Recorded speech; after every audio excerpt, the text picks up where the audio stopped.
May paririnig akong kanta sa inyo, ha? Ito. Expedition ba? Si Bossy, feel ko may gusto siya sa akin. Kasi manalo, mukhang may pagtingin. Yan, kinakanta niya sa mga karaoke bar yan, di ba? Si Anjo Iliana, mukhang may pagtingin. Pinalitan na, ginawang Jose Manalo, mukhang may pagtingin. Yan. Malamang ang nag-idea niyan si Jose na rin eh. Dahil sasabihin ko na sa inyo, isa sa pinakamasamang ugali dyan sa Itbulaga, si Jose Manalo. Opo. Pag wala si Bossing dyan, napakayabang niyang taong yan. Ilang beses ko nang gusto sapakin yan eh. Eh syempre, nagtatrabaho tayo. Cool. Napakayabang niya. Tsaka may atraso sa akin yan. Yang si Jose Manalo.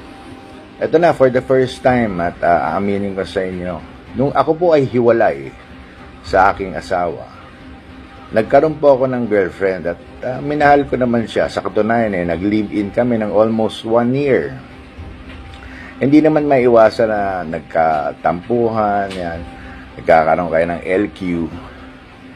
O, yung girlfriend kong yan ay, dancer ng Itbulaga. Kasi gusto ko yung mababait, gusto ko yung hindi mayaman, gusto ko yung masipag, yan naging girlfriend ko yan. Mamaya i-reveal ko yung pangalan.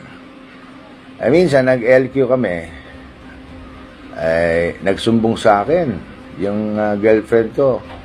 Sabi sa akin kasi medyo parang umiiyak siya nun eh. Pinagalitan daw siya ni Jose Manalo.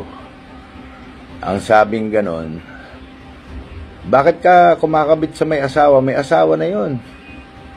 Hiwalay mo yan si Anjo, may asawa na yan. Di hiwalay na nga ako, di ba? Pero sinabi ni Jose Manalo dun sa babae, hiwalay mo na yan.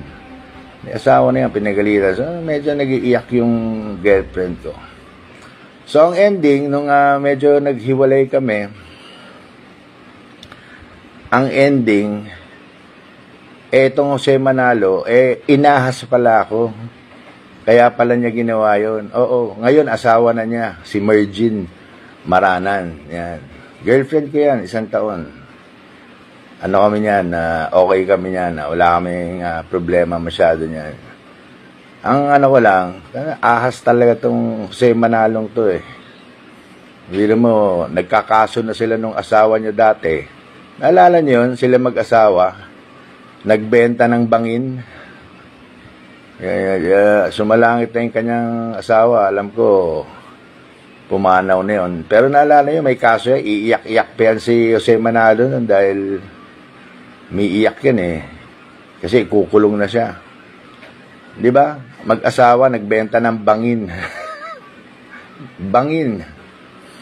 Walang lupa, bangin. Yan. May kaso yan nun eh. Hagilapin nyo nilang yung mga kaso niyan.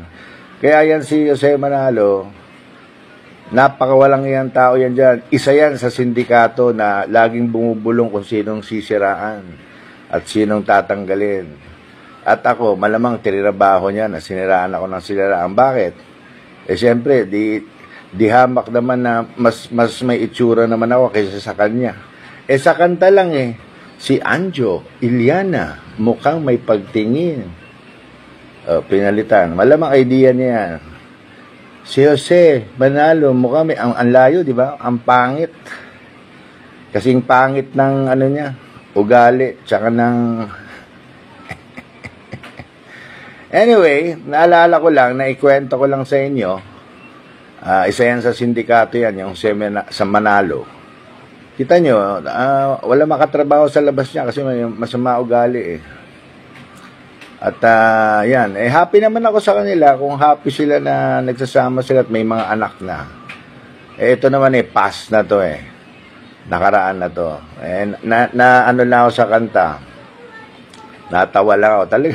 Talagang yung papalitan pa yung kanta para lang maasar ako. Hindi naman ako naasar, natatawa ako. Pero paring Joey, paring Vic, habang kinakanta na iba na yung lyrics, hindi na si Anjo Iliana may pagtingin. Napansin ko, tawa kayo ng tawa, Joey. Paring Joey, paring Vic, Okay lang sa akin tumawa kayo.